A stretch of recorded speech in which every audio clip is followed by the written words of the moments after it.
Hello, my name is Katie Obuhuder, and for our poet study, I had chosen Jack Prelutsky. First, I want to begin with the quote by Jack Prelutsky. I realized poetry was a means of communication, that it could be as exciting or as boring as that person or that experience. Let's start off with his biography. Jack Prelutsky is one of the most popular children's poets of all time. He was born on September 8, 1940, from Brooklyn, New York, and currently lives in Seattle, Washington. He is married and has been married to Carolyn since 1979, and they do not have children. However, they do have pets. Jack Prelutsky first showed an interest in drawing fantasy creatures. He did this because he lacked the artistic skills. And with fantasy, he knew that there is no right or wrong way to draw things that do not exist. When he started, it had taken him 6 months to complete 24 drawings. And by the time he finished the 24, he decided that the drawings needed poems to accompany them. And that took about 2 hours to write verses for every drawing. After he started writing poems for these illustrations, he had become the best-selling author for more than 70 books of poetry. His first book, A Gopher in the Garden, was published in 1967. Since then, he has been working with well-known illustrators such as Garth Williams, Arnold Wobble, and Marilyn Hafner. He has also edited collections of poetry for children like the 20th Century Children's Poetry Treasury. Prelutsky also served as the first Poetry Foundation's Children's Poet Laureate from 2006 to 2008. The Poet Laureate title is given in recognition of a career devoted to writing extraordinary poetry for young children, and aims to raise awareness that children have a natural receptivity to poetry and are its most appreciative audience, especially when poems are written specifically for them. Prelutsky was determined to write verses that children could relate to while making them interesting. And he also dedicated to pure fun. He writes wacky rhymes about topics like grubby goblins, singing dragons, and flying hot dog. More facts about Jack Prelutsky is that his house is filled with art consisting of bright colors, sophisticated pieces, and whimsical figures in forms of paintings, drawings, sculptures, and trinkets. He also has several thousands of children's poetry books. Although most of them are contemporary, which are more modernized, he does have some that are old and rare. He loves words, and because of this, he has a way of transforming words by making them into puzzles, riddles, playdorms, poems, etc. Some of the bibliography I have chosen for Jack Prelutsky. One is called I've Lost My Hippopotamus by Jack Prelutsky. It's been illustrated by Jackie Erpanovic. This is one of the pages that you would see in the book. This I've Lost My Hippopotamus is packed with more than 100 funny poems and silly pictures. Most of the poems are about animals. Some are big and some are small. Some have unusual interest and some are just plain unusual. And I have the bibliography reference under it. So one of the poems I want to read about is actually the first one, called I've Lost My Hippopotamus.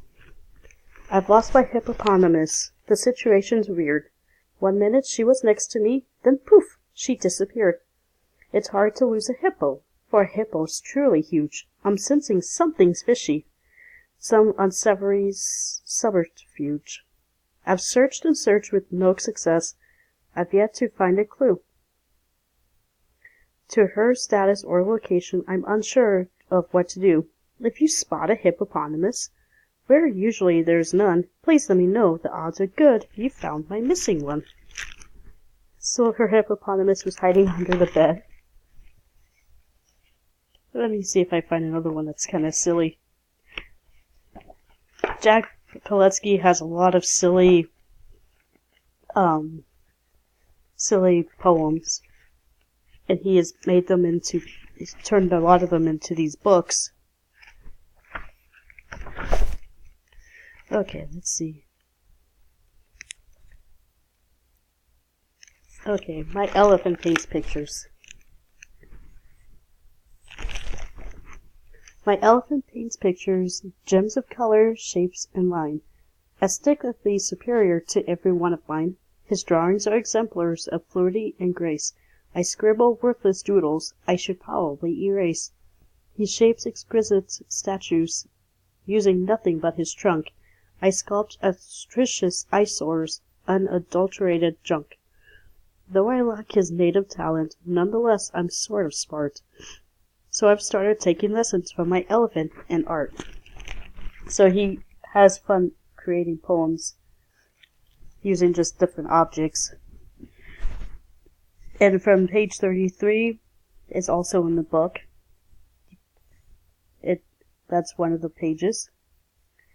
And the next book I had chosen for the bibliography is called Scranimals. This one's a really fun one because he mixes animals and different objects like fruits and vegetables together. And I'll just pick one of them. Let me see.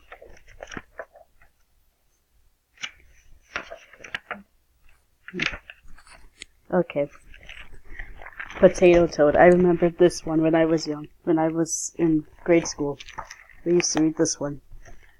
On a bump bedside a road sits a lowly potato toad, obviously unaware of its own existence there.